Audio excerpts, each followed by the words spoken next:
Hi எல்லாருக்கும் வணக்கம். இன்னைக்கு ராகி இட்லி ரெசிபி தாங்க பார்க்க போறோம். கேழ்வரகு ஊற வச்சு நம்ம அரைச்சு செஞ்சிருக்கோம். ரொம்ப சூப்பரா இருக்குங்க. செம சாஃப்ட்டாவும் இருக்கும். உடம்புக்கு ரொம்பவே நல்லது. நல்ல ஹெல்தியான ஒரு பிரேக்ஃபாஸ்ட்டுக்கு இத செஞ்சு குடுக்கலாம். குழந்தைங்களுக்கு இத குடுக்கும்போது, நமக்கு நல்லது குடுத்தோன்ற ஒரு திருப்தியும் கிடைக்கும். வாங்க இப்ப இத எப்படி செய்றதுன்னு வீடியோக்குள்ள போய் பார்த்துரலாம்.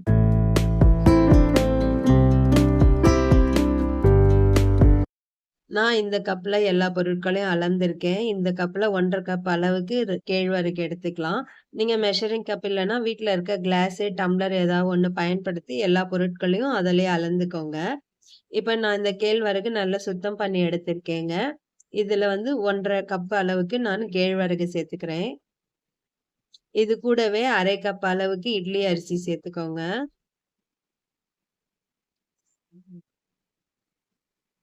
நீங்க இட்லி அரிசி, பச்சரிசி எதுனாலும் பயன்படுத்திக்கலாம். நான் இட்லி அரிசி சேர்த்துருக்கேன். சேர்த்துட்டு இத நல்லா வாஷ் பண்ணி எடுத்துக்கோங்க. 4, 5 முறை நல்லா கழுவிக்கோங்க. கேழ்வரகுல நெறைய தூசிகள் இருக்கும். அதனால நல்லா வாஷ் பண்ணிட்டு இத எடுத்துக்கலாம். பாருங்க எவ்ளோ தூசிகள் இருக்கு.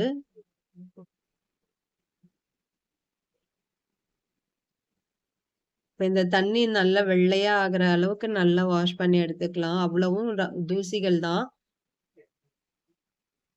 இப்ப நல்லா வாஷ் பண்ணி எடுத்துட்டோம். இப்ப இது கூட சுத்தமான தண்ணி சேர்த்துக்கலாங்க. இது மூழ்குறது அளவுக்கு தண்ணி சேர்த்துக்கலாம்.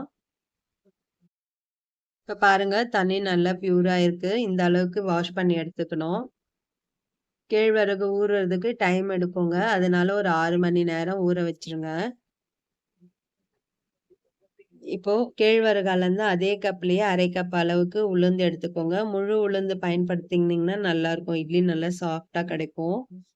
மாவும் உபரி ஆகும். 1/2 ஸ்பூன் அளவுக்கு வெந்தயம் சேர்த்துக்கோங்க. சேர்த்துட்டு இதையும் நல்லா ஒரு 3, 4 முறை வாஷ் பண்ணிட்டு, இதையும் தண்ணி சேர்த்து ஊற வச்சிடலாம்.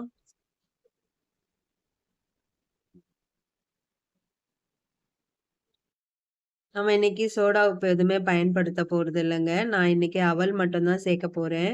நான் லேசான அவல், சிகப்பு அவல் எடுத்திருக்கேன். நீங்க கெட்டி அவல், வெள்ளை அவல் எதுனாலும் எடுத்துக்கலாம்.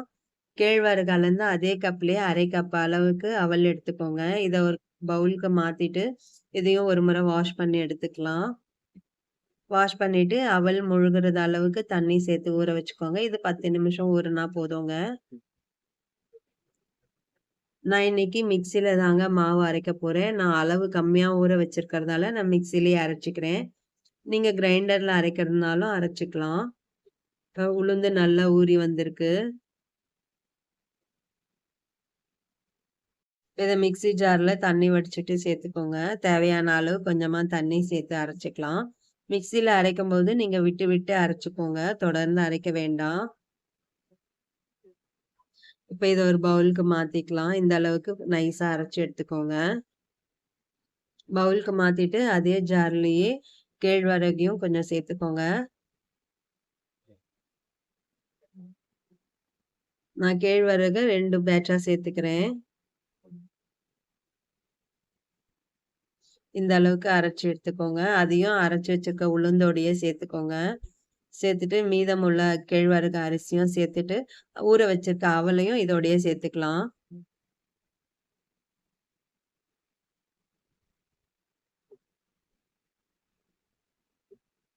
இதையும் அரைச்சுட்டு, அரைச்சு வச்சிருக்க உளுந்து, அரிசி மாவோட சேர்த்துக்கோங்க.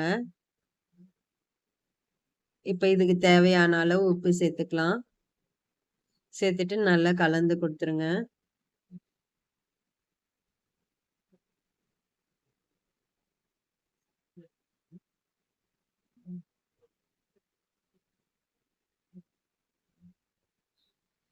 நான் கல்லு உப்பு சேர்த்திருக்கேன். நீங்க தூள் உப்பு கூட யூஸ் பண்ணிக்கலாம்.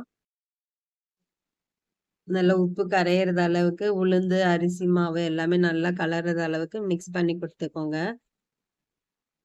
நம்ம இது மாதிரி அடிச்சு மிக்ஸ் பண்ணும்போது தான் ஏர் பபிள்ஸ் அதுல ஃபார்ம் ஆகி நமக்கு இட்லி சாஃப்ட்டா கிடைக்கும். இந்த மாவு நான் மொத்தமா பயன்படுத்த போறது இல்லங்க. நான் பாதி மாவு ஃப்ரிட்ஜ்ல வச்சிட போறேன். கொஞ்சம் தான் நான் இப்ப வெளிய வச்சு புளிக்க வைக்க போறேன். இப்ப இத மூடி போட்டு 8 மணி நேரம் நம்ம புளிக்க வச்சிடலாங்க. இப்ப பாருங்க 8 மணி நேரம் ஆகியிருக்கு. நல்லா புளிச்சு வந்திருக்கு பாருங்க. உங்களுக்கு பார்க்கும்போதே தெரியும். சூப்பரா புளிச்சு வந்திருக்கு.